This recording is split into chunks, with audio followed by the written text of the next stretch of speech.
Morning সবাইকে, মিষ্টি আলাপে সবাইকে স্বাগত। আজকের দিনটা আমার গ্রিন টি খেতে খেতেই শুরু হলো। তো যাই হোক, আজকে আমি আমার প্রতিটা সপ্তাহের বৃহস্পতিবারের গল্প তোমাদের সাথে শেয়ার করব।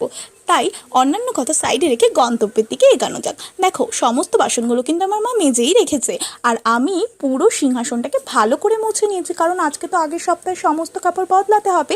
তাই সমস্ত কাপড় বদলিয়ে আমি নতুন কাপড় পেতে নিয়েছি এবং সমস্ত ঠাকুরদেরকে আমি স্নান করিয়ে মুছিয়ে ভালো করে তাদের সঠিক জায়গায়ও রেখে দিয়েছি।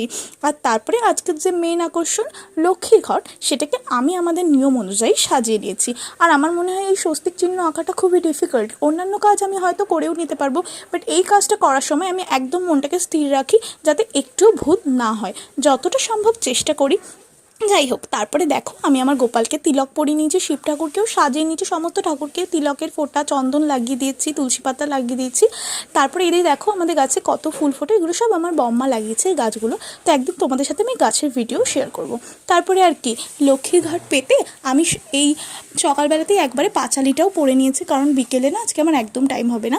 তো আজ আমাদেরকে প্রত্যেকটা বৃহস্পতিবারই নৈবেদ্য দিতে হয়, তো সেই নৈবেদ্যের সাথে মিষ্টিও দিয়ে দিয়েছে, বাট এই মিষ্টির নাম আমি জানি না, তোমাদের জানা থাকলে অবশ্যই জানিও।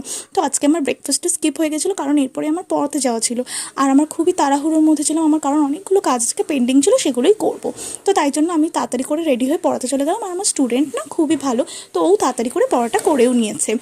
আর ওনা নতুন কিছু শিখলে সেটা আমাকে সবসময় দেখায়, তো সেটাই ও আমাকে দেখিয়ে নিচ্ছিল। তোমরা তোমাদের বৃহস্পতিবারটা ঠিক কেমন করে কাটাও আমাকে জানিও। তোমাদের আমার ভিডিও ভালো লাগলে লাইক কমেন্ট করে দিও বা